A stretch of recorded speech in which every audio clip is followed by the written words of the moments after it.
The most important thing Trump said recently, you may have missed because it wasn't in a speech and it wasn't during a press conference. In fact, it was barely caught on camera. This was it. Thank you again. Thank you again. Won't forget.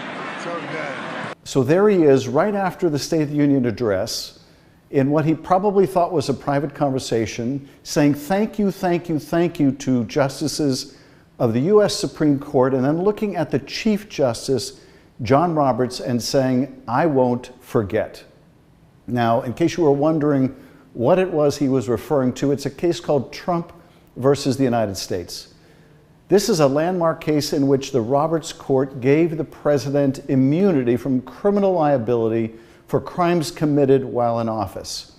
But first, let's think about what happened even before that decision came down. So Trump is indicted on various crimes. In New York, he's indicted in Georgia, he's indicted by the U.S. Attorney's offices for sequestering classified documents and obstructing the investigation in Mar-a-Lago, and most significantly, he's indicted for inciting a violent attack on the Capitol of the United States. So in response to this dramatically important case, the Supreme Court does a couple things. First, they delay to ensure that this case doesn't go to trial before Donald Trump has a chance to be elected president. The Supreme Court proves they can move with great swiftness when they choose to, as they did. If you remember, there was a court challenge to even putting Trump's name on the ballot because there's a law that says, there's a constitutional provision that says if you incite insurrection, you can't run or hold office. So that they moved quickly on. They shut that down. But this immunity decision, they put off and put off and put off until it's no longer possible to try Donald Trump before the election. That was the first significant thing, delay justice to deny it. But then comes the decision itself, shocking in its irresponsibility. The decision says if you're president of the United States, you can commit crimes as a part of your core responsibility and be absolutely immune. For other crimes, maybe a presumption of immunity, a very strong one. And for others, for purely personal conduct, well, maybe you're not immune.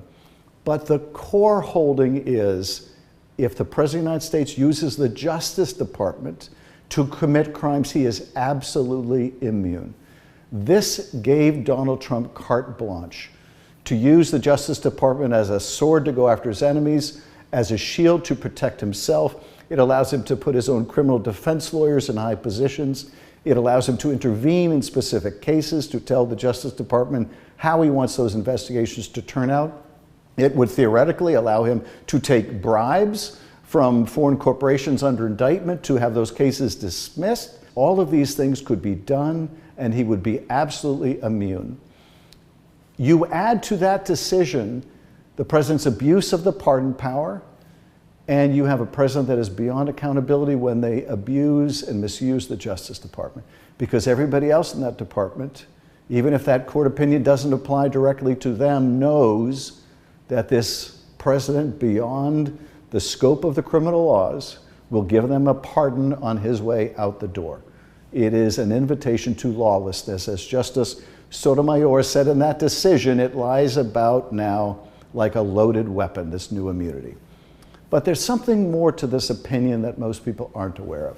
And that is Justice Roberts also dramatically expands his holding on the power of the presidency itself. So beyond the application of the criminal law, it defines the presidency as such an imperial office that it lends itself to further decisions that he can fire inspector generals, he can ignore statutes, that laws he disagrees with are unconstitutional.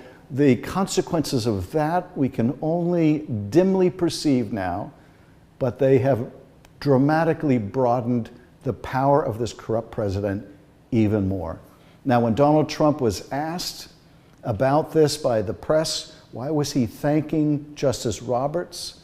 He gave the lame explanation, oh no, it wasn't about Trump versus the United States.